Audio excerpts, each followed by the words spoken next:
어려움을 경험한 적이 있을 것입니다. 저는 안개를 하면은 어렸을 때 기억이 하나 납니다. 그건 뭐냐면 중학교 때였던 것 같은데 안개가 저희 동네는 이제 물이 없기 때문에 안개가 거의 끼지 않았어요. 근데 그날은 굉장히 많이 꼈습니다. 그래서 그 안개를 보면서 생각이 든 게 뭐냐면 수업 시간에 잠깐 쉬는 시간에 나가서 운동장에 잠깐 서봐야겠다라는 생각을 했습니다. 그래서 운동장에 나가서 이렇게 섰더니 안개가 짙게 끼다 보니까 그런 경험을 해볼지 모르겠지만 꼭 제 위에 넓은 커다란 냉면 그릇이 덮여있는 것처럼 이렇게 앞이 동그랗게 해서 앞이 전혀 보이지 않아요. 그러니까 일정 거리 한 3m 정도만 놓고 동그랗게 해서 위도 옆으로 아무것도 보이지 않습니다.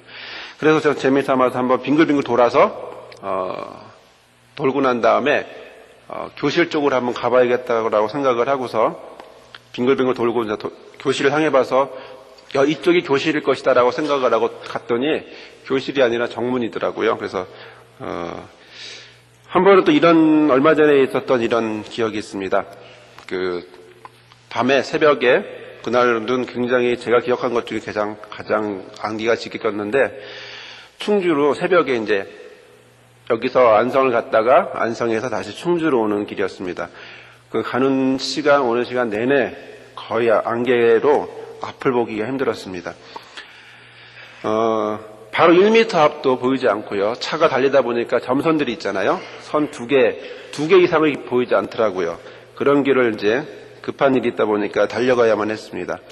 새벽에 이렇게 달려가다 보니까 제 눈에 보이는 것은 아무것도 없습니다. 그냥 혹시 제가 중앙선을 넘지는 않을까라는 걱정이 될 뿐이지 점선만 보면서 그냥 가는 겁니다. 그리고 제가 계획했던 그 길, 머릿속에 자주 가는 그 길이니까 이 길을 따라서 가야지라고 생각을 하고서 가는데 가다 보면은 이제 다른 길로 이미 가 있어서 다시 또 뒤로 와갖고 다시 또 그 길로 올라가고 이렇게 해서 느낌으로 그냥 갔다 온 적이 있습니다.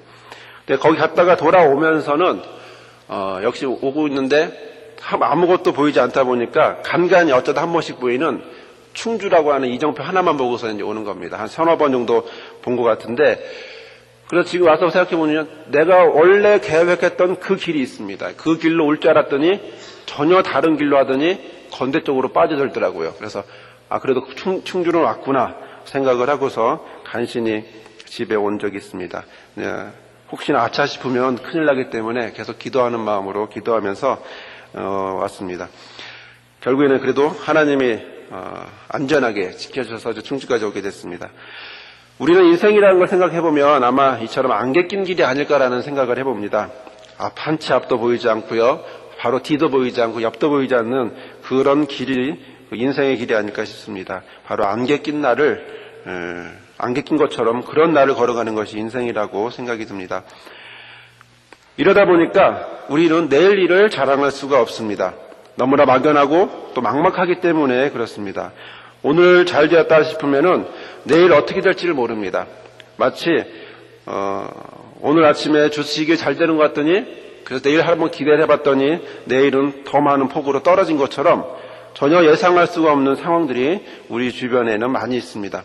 상황이 이렇다 보니까 우리는 아무래도 미래를 준비할 수밖에 없습니다. 그리고 당연히 또 미래를 준비를 또 해야만 합니다. 우리 아마 여러분들 가정에 보면은 통장이 아마 여러 개 있을 것입니다. 미래를 준비하기 위해서겠죠. 그리고 연금을 타기 위해서라든가 보험이라든가 여러 가지 아마 미래를 위해서 준비하고 있을 것입니다. 이런 모든 것들이 우리가 생각하는 미래를 위해서 준비를 하고 있는 것입니다. 다시 말하면 미래에 어떤 일을 겪게 될지 모르기 때문에 준비를 하고 있는 것이죠. 저희 아버지는 제가 목회를 한다고 하니까 물려줄 재산은 크게 없으니까 상속은 특별하게 없으니까 나중에 조금이라도 도움이 되라고 연금을 하나 넣으셨어요. 그것도 역시 우리 아버지가 제 미래를 걱정하기 때문에 연금을 해주시는 것입니다. 아마 아들을 사랑하기 때문에 그렇죠.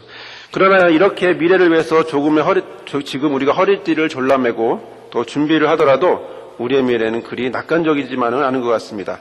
그렇게 좋게만 볼 수는 없습니다. 복음은 좋은 소식이라고 합니다. 그런데 우리가 듣는 소식은 복음이 아니라 뉴스에서나 TV에서 이렇게 보면 좋은 소식보다는 기쁜 소식보다는 오히려 겁이 나는 소식들이 더 많이 있습니다. 내가 정말 사람 사는 곳에 살고 있는가라는 생각이 들 정도로 우리의 미래는 이렇게 자신 있거나 낙관적이거나 확실한 것이 없습니다. 온통 불안과 고통과 초조만 생기는 그런 모습 속에서 우리는 매일매일을 하루하루를 살아가고 있다고 할 수가 있습니다. 우리에게는 언젠가 얼마 전에 뉴스에서 나온 것처럼 갑작스럽게 가만히 있는 빌딩에 경비행기 날아와서 부닥치는 것처럼 어떤 일을 당하게 될지도 모릅니다. 그리고 우리가 전혀 예상하지 못했지만 얼마 전에 TV에서 보니까 삼풍백화점에서 거기서 간신히 살아나던 생존자가 지금도 몇 년이 지난 지금도 고통 속에서 그 기억 때문에 병원에를 간다고 그런 이야기를 합니다. 아마 그 사람은 그렇게 자기가 미래가 그럴 것이라고 전혀 생각을 하지 않은 채 그곳에 갔다가 그런 참변을 당하고 그래도 다행으로 생명을 건졌죠. 또 하나 걱정이 되는 거 있다면 우리는 올해 또 가뭄도 많고요. 그리고 또 전쟁 분위기로 또 몰아가기로 하는 우리나라 모습을 보기도 합니다. 그래서 가끔 생각해보면 부시가 좀 잘해줬으면 하는 생각도 들기도 합니다. 올해 초에는 괜히 악의 축이라는 발언 때문에 괜히 우리나라 전쟁이 일어날 것 같기도 하고 그런 겁에 질리기도 했습니다. 그러나 또 우리가 또 전쟁에 무감각하기 때문에 전쟁이 무슨 전쟁이야 그러면서 아무런 일도 일어나지 않을 거라고 생각하는 사람들도 많이 있었습니다. 미국에서 재채기하면 우리나라에서 태풍이 일어난다 그러죠. 그만큼 우리 영향이 미래가 어떻게 될지 내일 일을 아무도 모릅니다. 그래도 우리는 준비를 하려고 합니다. 남들은 몰라도 나는 최소한 90은 살고 한 100은 살 수 있을 거라고 기대를 하면서 내일 일을 어떻게 될지 모르지만 준비를 하려고 합니다. 이렇게 준비하는 우리들에게 여러 가지 통장과 여러 가지 준비물로 준비하는 우리들에게 하나님은 과연 우리에게 무엇이라고 말씀하시는 걸까요? 하나님은 어떤 준비를, 어떤 미래를 우리에게 준비하라고 하시는지 오늘 성경을 통해서 보려고 합니다. 이렇게 자신 있게 말할 수 없는 세상, 이런 세상을 살고 있는 우리에게 하나님은 어떤 것을 붙잡고 살아가기를 원하시는 것일까요? 오늘 우리에게 주시는 말씀을 한번 보도록 하겠습니다. 본문은 애굽을 탈출하고 가나안에 들어가기 전에 아직은 이스라엘 백성이 광야에서 신앙훈련을 받고 있었을 때에 주셨던 말씀입니다. 하나님은 그들에게 이미 나온 이집트에 대해서 그리고 앞으로 들어갈 가나안 땅, 즉 젖과 꿀이 흐르는 그러한 땅에 대해서 말씀을 하여 주시고 있습니다. 그러나 오늘 본문의 말씀을 하기 전에 먼저 우리에게 주시는 말씀이 있는데 그것을 본문을 자세히 살펴보면 바로 2절에 있는 말씀입니다. 나는 여호와 너희의 하나님이다 라는 말씀을 먼저 하십니다. 다른 말씀보다도 먼저 하는 것이 있는데 나는 너희의 하나님이다. 나는 여호와 너희의 하나님이다 라는 말씀을 먼저 하십니다. 왜 그럴까요? 왜 먼저 이 말씀을 먼저 하시는 걸까요? 그것은 이스라엘 백성이 어디에 있냐면 바로 하나님 앞에 있다라는 것을 상기시키고 깨닫게 하기 위함이었습니다. 이 말씀을 먼저 하신 이유는 내가 분명히 하나님이 누구인지는 너희는 알고 나의 말을 들으라 라고 말씀을 하고 있는 것입니다. 먼저 나는 너희 하나님이고 너희는 나의 백성, 하나님의 백성인 것을 분명하게 지적하고 그리고 말씀을 하고 있는 것입니다. 또한 하나님의 백성으로 지금 하나님 앞에 나와 있으며 이스라엘 백성이 하나님의 백성이기 때문에 하나님이 모든 걸 책임지시겠다 라는 것까지도 하나님이 말씀하고 있는 것입니다. 그래서 나는 여호와 너희의 하나님이라고 말씀을 하고 있습니다. 바로 이렇게 자기 백성의 모든 것을 책임지시는 우리의 하나님이 애굽과 그리고 가나안에 대해서 말씀하고 있습니다. 어떻게 하고 무엇이 중요한지를 오늘 본문에서 말씀하고 있습니다. 하나님 먼저 이렇게 말씀을 하십니다. 3절에 너희는 그 거하던 애굽 땅의 풍속을 쫓지 말며 라고 말씀을 합니다. 풍속이란 무엇입니까? 히브리 말로 마세라는 말인데 행동, 일이라는 뜻을 갖고 있습니다. 다시 말하면 풍속이라는 것은 풍습과도 같은 비슷한 말입니다. 어느 민족에게나 대대로 내려오는 독특한 그리고 특별한 정신적인 것들입니다. 이런 것들을 가지고 모든 민족들은 살아가고 있습니다. 마치 우리나라는 우리나라 나름대로의 것이 있듯이 동남아에 가면 동남아는 불교라든가 여러 가지 그 종교 우상으로 통해서 그 나라가 힌두교라든가 그런 모든 것들이 그 나라를 지배하는 것처럼 바로 이집트에서도 그 나라를 지배하는 정신적인 것, 바로 그것이 있었다라고 얘기를 하는 것입니다. 그것을 하나님은 풍속이라고 이야기를 하시면서 말씀을 하고 있습니다. 그런데 이 풍속은 어떤 풍속입니까? 바로 우상을 섬기는 풍속이었습니다. 그들에게는 이집트라는 나라는 태양을 최고 신으로 섬기는 나라였습니다. 그래서 그 이집트의 왕을 파라오라고 그러는데 그 성경에서는 이제 바로 왕이라고 그러죠. 파라오를 태양의 아들이라고까지도 칭송해서 높이고 있습니다. 물론 그 이외에도 잡동사니 신들이 아주 많이 있는 곳이 이집트입니다. 상황이 이렇다 보니까 하나님께서는 그러한 것을 버리라고 말씀을 하고 계십니다. 신명기의 첫 계명이 무엇인지 아시죠? 너는 나 외에 다른 신을 내게 잊게 하지 말지니라라는 것이 첫 번째 계명입니다. 두 번째 계명도 역시 우상을 만들지 말라는 거 아닙니까? 하나님이 제일 싫어하는 것은 먼저 우상에 빠지지 말라라는 것이 하나님이 가장 먼저 우선시하는 것입니다.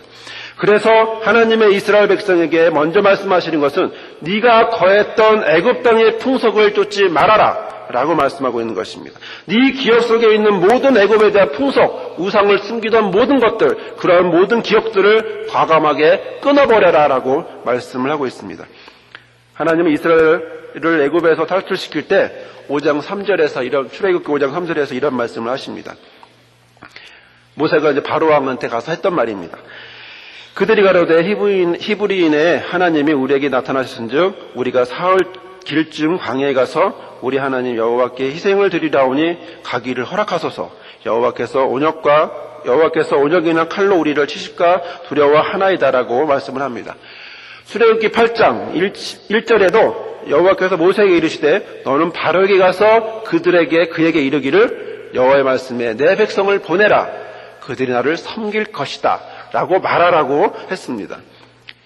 이 말씀을 보면 바로 하나님께서 자유로이 예배드릴 수 있도록 하나님 앞에 신앙을 자유롭게 할 수 있도록 해달라고 말씀을 전하라는 것이었습니다.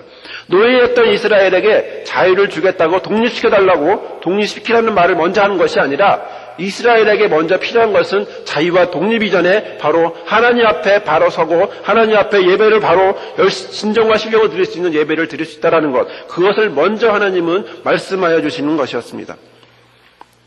그래서 하나님은 이렇게 우선시하는 예배에 대해서 그리고 그 다음에 자유와 독립에 대해서 이야기하고 있는 것입니다. 그래서 하나님은 이집트에 대해서 애굽에 대해서 말씀하시는 것은 옛날에 있었던 애굽의 경험과 풍속은 다시 말해서 우상을 섬기려는 것들은 이제 끊어라 라고 말씀을 하고 있는 것입니다. 세수는 세부대에 담으라는 마태복음 말씀이 있듯이 우상의 소굴에서 나왔으니까 이제 더 이상 애굽에서 있었던 모든 것들을 기억하지 말고 벗어나서 이제 새로운 곳에서 구별되게 깨끗하게 살으라고 하나님이 말씀하고 있는 것입니다. 이제는 하나님을 섬길 수 없고 예배할 수 없던 애굽에서 나왔으니까 과거의 모든 것을 끊어라라고 얘기합니다. 그러나 우리가 잘 알고 있듯이 이스라엘 백성들은 무슨 일만 있으면 과거가 좋았다, 이집트의 생활이 좋았다 라고 불평하는 것을 우리는 성경을 통해서 알고 있습니다. 이렇게 신앙과 예배의 자유를 위해서 떠나게 하신 우리 하나님, 그들에게 하나님은 3절의 말씀에 또 말씀하여 주십니다. 내가 너희를 인도할 가나안 땅에서 대해서도 우리 하나님께서 말씀하고 있습니다. 뭐라고 말씀하는지 한번 보도록 하겠습니다. 애굽에서 신앙을 위해서 나왔으니까 거기서는 예배를 잘할 수 있다라고 말씀하십니까? 하나님이 인도하신 땅인데 어련히 좋은 땅이고 어련히 훌륭한 곳이겠지라고 말씀하십니까? 그러나 말씀을 잘 보면 그렇지가 않습니다. 이스라엘 백성이 들어갈 가나안 땅에 대해서 하나님은 신앙을 먼저 지키라고 또한 말씀을 하고 있습니다. 내가 너희를 인도할 가나안 땅, 즉 앞으로 갈 너의 땅에 대해서도 뭐라 말씀하시냐면 풍속과 규례도 행치 말아라 라고 말씀합니다. 이는 자유의 예배를 드릴 수 없었던 이는 우리가 생각했던 것과는 전혀 다른 이야기입니다. 당연히 애굽에는 우상이 많으니까 예배드리기 힘들었겠죠. 그러나 가나안은 하나님이 인도하시는 곳이기 때문에 정말 좋은 곳이라고 생각했을 것입니다. 젖과 꿀이 흐르는 아주 기쁨과 행복만이 넘치는 그런 땅이었을 거라고 생각을 했을 것입니다. 그러나 하나님이 말씀하시는 것은 애굽이나 가나안이라 똑같은 땅이다라고 말씀하고 있는 것입니다. 다른 곳이 아니라 똑같은 모습을 하고 있는 땅이다라고 말씀하고 있습니다. 거기서 우상이 있으니까 거기에 과거에 애굽에 있었던 그 우상도 버렸듯이 미래에 있을 가나안에 들어가서 있었을 풍속과 규례 역시도 너는 버려라라고 말씀을 하고 있는 것입니다. 이 말씀을 한번 자세히 보도록 하겠습니다. 가나안의 전부를 버리라는 것은 아닙니다. 가나안의 풍속과 규례를 행하지 말아라, 따르지 말라고 하십니다. 그럼 가나안에는 어떤 풍속이 있었습니까? 가나안도 바로 애굽처럼 우상이 가득한 곳이었습니다. 그래서 하나님은 가나안의 우상으로부터 벗어나 따라가지 말라고 하는 것입니다. 왜냐하면 하나님은 이스라엘이 혼자 무인대에서 살아가는 것이 아니라 가나안 가운데에서, 가나안 속에서, 가나안이라는 땅 속에서 다른 나라들과 더불어 살게 하기 때문에 그렇습니다. 가나안 곳곳에는 우상으로 득실거리고 있기 때문에 그곳에 영향을 받거나 그곳에 끌려다니지 말라라고 말씀하고 있는 것입니다. 왜냐하면 너희는 거룩한 백성이기 때문이라고 말씀을 하고 있는 것입니다. 이처럼 하나님은 신앙을 중요시 여기고 또한 우상을 따라가지 말라고 하는 것입니다. 그런데 이 말씀을 듣는 이스라엘은 지금 어디에 있습니까? 광야는 현재 그들이 있는 곳입니다. 하나님은 광야에 있는 그들에게 이렇게 말씀하시는 것입니다. 과거에 있었던 애굽의 풍속도 끊어버리고 앞으로 들어갈 가나안의 풍속도 역시 따라하지 말라라고 말씀을 하고 있는 것입니다. 그렇다면 현재 광야에 있는 그들에게 과거 애굽은 어떤 곳입니까? 과거입니다. 그리고 또 하나는 그들이 가게 될 가나안은 어떤 곳입니까? 그들의 미래입니다. 그들의 과거와 그들의 미래에 대해서 하나님은 단호하게 말씀하시는 것은 끊어버려라, 미래에 대해서 기대하지 말아라, 그리고 거기에 대해서 매달리지 말아라 라고 말씀을 하고 있는 것입니다. 왕년에 내가 라는 말을 많이 들었을 것입니다. 그러한 것도 아예 버려라. 그리고 미래가 낙관적이거나 하나님 좋을 것이라고 생각할 필요도 없다라고 말씀하고 있는 것입니다.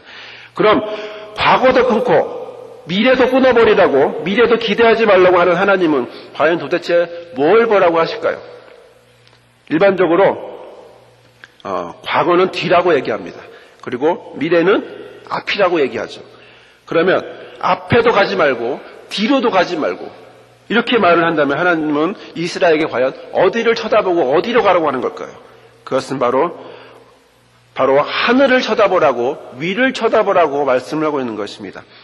과거에도 못 가고 과거도 끊고 미래도 끊으라는 얘기는 마치 장기에서 차 뛰고 포 뛰고 아무것도 생각하지 말라는 것과도 마찬가지입니다. 그러나 하나님이 분명히 말씀하시는데 앞도 뒤도 보지 말고 오직 하나님이 계신 하늘을 쳐다보라고 말씀을 하고 있는 것입니다.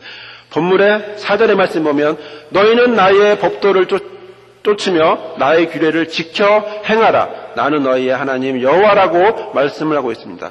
뭐라고 말씀하십니까? 너희는 나의 명한 법도를 따르고 내가 세운 규례를 따라 살아라라고 말씀을 하고 있습니다. 나의 규례, 나의 법도가 무엇입니까? 그것은 바로 한마디로 말하면 하나님의 말씀입니다. 하나님의 말씀을 따라서 세상의 풍속에 끌려다니지 말고 말씀에 따라 살아라라고 우리에게 말씀하여 주시는 것입니다. 왜냐하면 나는 너희의 하나님이기 때문이다라고 이어서 말씀하고 있습니다. 비가 어디서 오죠? 비는 하늘에서 내려옵니다. 마찬가지로 우리가 기다리는 은혜의 단비는 바로 하늘에 계신 하나님에게서 은혜의 단비로 내려오는 것입니다. 이런 모습 속에서 하늘에 계신 우리 하나님이 땅에 있는 우리에게 은혜의 단비처럼 말씀을 하고 계시는 것입니다.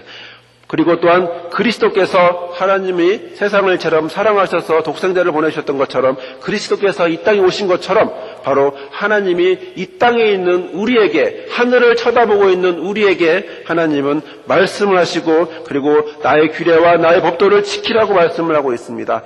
그러면서 5절의 말씀에 너희는 나의 규례와 법도를 지키라. 사람이 이를 행하면 그로 인하여 살리라라고 말씀을 하고 있는 것입니다.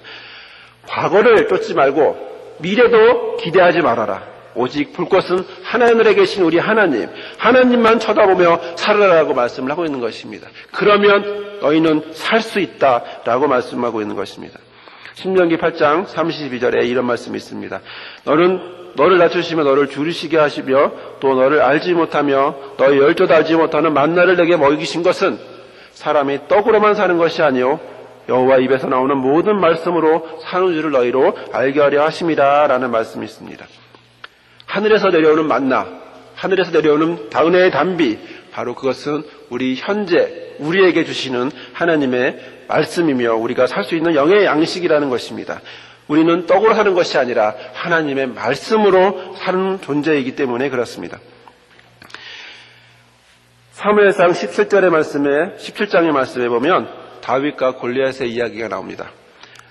그 내용을 보면 블레셋이 군대를 모으고 이스라엘을 쳐들어옵니다. 이스라엘은 그 블레셋을 대항해서 사울과 함께 군대를 모아서 전쟁 준비를 합니다. 엘라 골짜기에서 모여서 서로 마주보면서 전쟁 준비를 하면서 이제 싸울 준비를 이제 끝냈습니다. 이제 싸우려고 이제 하고 있습니다. 그런데 블레셋 쪽에서 한 사람이 나와서 크게 소리를 지르면서 하나님의 이름을 모욕하면서 나오는 사람이 있었습니다. 그를 보면서 사울과 이스라엘 군대들은 겁을 먹습니다. 또 어떤 사람들은 도망쳤다고 24절에는 말씀도 합니다. 그가 바로 골리앗이라는 사람입니다. 성경에 보면은 키는 6기빗 한 뼘이라고 그랬으니까 지금으로 말하면 한 2m 90cm, 즉 거의 3m 되는 사람입니다. 그가 들고 있는 칼은요 600세겔이라고 그랬기 때문에 칼 무게만 해도 7.5kg래요. 그런데 그런 뭐라고 표현할지 힘들지만 그런 커다란 쇳덩어리를 칼처럼 사용하고 있는 것입니다. 아마 바위를 쳐도 그냥 두동강이가 나겠죠. 이런 거인이 커다란 칼을 들고서 아마 휘두르면 아마 붕붕 소리는 금방 쉽게 날 것 같습니다. 이런 골리앗이 나와 소리를 지르고 있습니다. 이스라엘은 완전히 기가 죽어서 옴짝달싹도 하지 못합니다. 왜냐하면 그에게 대항할 군사가 아무도 없습니다. 그러던 중에 결국은 겁에 질린 이스라엘 백성들은 앞으로 가자니 블레셋이 버티고 있고 뒤로 가자니 항복하는 것이라서 자기 이스라엘 백성이 위험하니까 뒤로 갈 수도 없고 정말 진퇴양난으로 빠져 있었습니다. 그런 중에 우리 하나님께서는 소년 다윗을 그곳에 보내셨습니다. 소년 다윗은 그 이야기를 듣고 26절에서 이렇게 말합니다. 이 블레셋 사람을 죽여 이스라엘의 치욕을 제하는 사람에게는 어떤 대우를 하겠느냐? 이 할례 없는 블레셋 사람이 누구한데 사시는 하나님의 군대를 모욕하느냐라고 격분을 합니다. 그리고 사울을 찾아가서 그 골리앗과 싸울 수 있게 해달라고 간청을 합니다. 사울은 그렇게 말하는 다윗을 보면서 너는 소년이고 그 사람은 어려서부터 용사인데 네가 어떻게 싸울 수 있겠냐라고 이야기를 합니다. 말립니다. 다윗은 자기는 양을 치는 사람인데 양을 칠 때 사자가 오거나 곰이 오면 자기는 그것을 쳐 죽였다라고 이야기하면서 저 블레셋 사람은 짐승과 같은 존재다라고 이야기를 합니다. 그래서 37절에 하나님이 자기를 이기게 하실 것이라고 말씀을 합니다. 이렇게 해서 다윗은 골리앗과 싸우기 위해서 출전을 합니다. 맞는 갑옷이 없기 때문에 갑옷을 입지도 않았고요. 그리고 자기도 맞지 않기 때문에 써본 적이 없기 때문에 칼도 들지 않고 그냥 평상시 모습으로 하고 나갑니다. 그에게 잡혀있는 것은 전쟁에 나가면 당연히 있어야 할 갑옷과 칼이 아니라 그의 손에는 막대기와 돌멩이 몇 개 그리고 물매만 있을 뿐이었습니다. 한쪽은 키가 3m에 7kg이나 되는 칼을 휘두르는 사람인데 한쪽은 소년이니까 아마 1m, 커봤자 1m 60이겠죠. 그의 반밖에 안 되는 꼬마에다가 그리고 가지고 있는 것은 막대기 하나였습니다. 누가 봐도 그 전쟁은, 그 싸움은 이스라엘에게나 다윗에게 이길 수 있는 싸움이 아니었습니다. 그러나 하나님께서는 그 전쟁을 이기게 하셨습니다. 그 전쟁에 하나님께서는 함께 하셨습니다. 아무리 봐도 누가 봐도 승산이 없는 그 전쟁에 대해서 하나님께서는 다윗과 함께 하셨습니다. 다윗은 골리앗에게 이렇게 담대하게 얘기합니다. 너는 칼과 창과 단창으로 내게 나려오냐? 나는 만군의 여호와의 이름으로 곧 내가 모욕하는 이스라엘 군대의 하나님의 이름으로 내게 가노라라고 말씀하고 있습니다. 오늘 여호와께서 너를 내 손에 붙이시리니 내가 너를 쳐서 내 머리를 베고 블레셋 군대의 시체로 오늘날 공중의 새와 땅의 들짐승에게 주어 온 땅으로 이스라엘의 하나님이 계신 줄을 알게 하겠고 또 여호와의 구원하심이 칼과 창에 있지 아니함을 이 무리를 알게 하리라. 전쟁은 여호와께 속한 것인즉 그가 너희를 우리 손에 붙이시리라 라고 말씀을 외치면서 골리앗에게 달려갔습니다. 다윗은 물매를 던져서 달려가면서 그 돌을 하나 던졌는데 그것이 정확하게 골리앗의 이마에 맞아서 결국에는 골리앗이 쓰러졌습니다.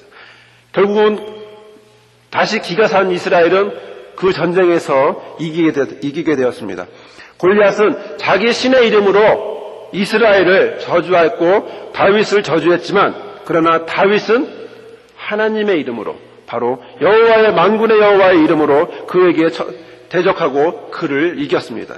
이 싸움은 하나님이 진짜이고 그리고 그들이 외쳤던 그 블레셋의 신이 가짜라는 것을 보여주는 것입니다. 또 하나 구원은 창에나 칼에 있는 것이 아니라 하나님의 인도하심에 있다는 것을 분명히 보여주는 것입니다. 이 싸움에서 보듯이 이스라엘 군대는 앞으로도 못 가고 뒤로도 갈 수 없는 그런 신세였습니다. 그러나 하나님이 보내주신 다윗이 있기에 그들은 승리를 얻을 수 있었습니다. 누가 그렇게 했습니까? 바로 하나님께서, 하늘에 계신 우리 하나님께서 다윗을 이스라엘에게 보내주셨고 또 전쟁은 하나님께 속한 것이기에 이스라엘을 승리로 일으켜 주신 것입니다. 만군의 여호와 우리 하나님께서 블레셋을 이스라엘 손에 붙이셔서 승리케 해주신 것입니다. 또 성경에 보면 많은 이야기들이 있지만 기드온에 대해서도 이렇게 말씀을 하고 있습니다. 우리는 기드온에 대해서 많이 알고 있습니다. 사사기 7장의 말씀을 보면 이스라엘을 쳐들어온 미디안의 이야기가 있습니다. 거기에 이스라엘은 사람들을 모읍니다. 사람들을 모아서 거의 32,000명이나 되는 사람들을 모읍니다. 그 32,000명을 모아서 하나님 앞에서 하나님과 함께 미디안을 대적하기 위해서 나갑니다. 당시의 전쟁은 사람 수가 굉장히 중요했어요. 시설, 물론 무기도 중요하지만 사람이 얼마나 많으냐에 따라 그 전쟁도 중요합니다. 그런데 하나님께서는 7장 2절에 뭐라 말씀하시냐면 여호와께서 기드온에게 이르시되 너를 쫓는 백성이 너무 많은즉 내가 그들의 손에서 미디안 사람을 붙이지 아니하리니 이는 이스라엘이 나를 거스려 자긍하기를 내 손이 나를 구원하였다 할감이라 라고 말씀합니다. 다시 말씀을 드리면 너의 백성이 지금 너무 많다. 32,000명이 너무 많다. 지금 32,000명이 너무 많은데 너무 많기 때문에 이 전쟁에서 나는 너와 이기게 할 수 없다. 왜냐하면 너희가 숫자가 많다고 그래서 싸워서 이겼다라고 너희가 교만할까 두렵기 때문에 내가 너희를 이기게 할 수 없다라고 말씀합니다. 그래서 하나님은 그 수를 줄이라고 얘기합니다. 그래서 하나님이 기드온은 그의 하나님의 명령을 듣고 수를 줄입니다. 그래서 몇 명으로 줄었죠? 32,000명에서 300명으로 줄었습니다. 300명으로 상대방은 몇십만 명이 되는 그런 사람들과 싸운다는 것은 전혀 불가능한 이야기입니다. 다윗과 골리앗의 싸움처럼 전혀 가망이 없는, 이길 수 없는 그런 전쟁입니다. 확률은 전혀 없는 전쟁입니다. 그런데 하나님께서 말씀합니다. 9절에 300명만 뽑아오는 그들에게 하나님은 기드온에게 말씀을 합니다. 이 밤에 여호와께서 기드온에게 이르시되 일어나 내려가서 적진을 치라. 내가 그것을 내 손에 붙였느니라. 300명으로 그는 가서 싸워 이깁니다. 그렇습니다. 앞으로도 갈 수 없는 또 뒤로도 갈 수 없는 이스라엘에게 하나님이 다윗을 보내주셔서 이기게 하였듯이 또 인간적으로 모은 32,000명의 수는 32,000명의 수로는 질 수밖에 없는 전쟁이지만 그러나 하나님이 선택해서 불러주신 300명으로는 이기게 하여 주신다라고 말씀하고 있는 것입니다. 이 모든 것이 다른 사람이나 다른 존재가 하는 것이 아니라 바로 앞에 아닌 뒤도 아닌 하늘에 계신 우리 하나님께서 우리에게 말씀하고 있는 것이나 마찬가지입니다. 하나님께서 하늘에 계시고서 우리를 보아주시고 우리를 자녀 삼으시고 또한 나는 너의 하나님 나는 여호와 너의 하나님이라고 말씀하심으로 나를 백성 삼으셨기 때문에 나의 모든 것을 지켜보시고 나를 인도하실 거라고 말씀을 하고 있는 것입니다. 이 순간 지금 일어나서 적진을 향해 치라라고 말씀하신 우리 하나님, 그가 300명밖에 안 되지만 그러나 하나님께서는 그를 상대방 미디안이라는 그 민족을 싸워 이기게 하셨습니다. 혹시 여러분 중에 앞으로도 뒤로도 갈 수 없는 분이 있습니까? 우리가 상황이 어려워서 힘들어하는 분이 있습니까? 아니면 신앙으로나 모든 부분으로 어려워서 힘들어하는 분이 있습니까? 만약 그렇다면은 앞으로 갈 생각을 하지 마십시오. 그렇다고 뒤로 갈 생각도 하지 마십시오. 오직 하늘에 계신 우리 하나님만 쳐다보고 위로 가십시오. 예레미야 29장 13절에 이렇게 말씀합니다. 너희가 전심으로 나를 찾고 찾으면 나를 만나리라 라고 말씀하십니다. 하나님은 앞에 있지 않습니다. 하나님은 뒤에 있지도 않고 옆에 있지도 않습니다. 하나님은 바로 내 위에 나를 보시면서 이 순간 나의 눈이 하늘을 향해 가기를 원하고 계십니다. 사람은 만들어질 때 다른 동물과 달리 하늘을 쳐다볼 수 있습니다. 어떠한 동물도 하늘을 쳐다보는 동물은 없습니다. 그러나 하나님이 인간을 만드셨기 때문에 우리는 하늘을 쳐다볼 수 있고 또 하늘에 있는 하나님을 바라볼 수 있습니다. 물론 하나님이 가슴에도 우리 마음속에도 있지만 그러나 주기도문에 나와 있는 것처럼 하늘에 계신 우리 아버지에게 기도하듯이 내가 전심으로 하나님을 찾고 찾으면 우리 하나님은 만나 주실 것입니다. 그리고 나의 모든 것들을 해결해 주실 것입니다. 요한복음 14장 13절에서 14절의 말씀에 이렇게 말씀합니다. 너희가 내 이름으로 무엇인지 구하며 내가 시행하리니 이는 아버지로 하여금 아들로 인하여 영광을 얻게 하려 하심이라. 내 이름으로 무엇이든지 내게 구하면 내가 시행하리라 라고 말씀하셨습니다. 우리 하늘에 계신 우리 하나님, 그 하나님 앞에 언제나 무릎 꿇고 나아가는 저와 여러분이 되기를 간절히 기도드립니다. 기도하겠습니다. 사랑해 주님 감사합니다. 주께서 함께 해주셔서 말씀 속에 우리 뒤에 계시지도 아니하고 앞에도 계시지 아니하며 오직 나와 함께 나의 위에 하늘에 계셔서 나를 지켜주시는 우리 하나님을 이 시간 만났습니다. 하나님께서 우리를 언제나 불러주시고 나는 여호와 너의 하나님이라고 하신 말씀처럼 우리가 영원토록 하나님 안에서 하나님 품 안에서 살게 하시고 또한 하나님을 찾으며 나아가는 저희들 될 수 있도록 인도하여 주옵소서. 모든 말씀 예수님의 이름으로 기도드리옵나이다. 아멘.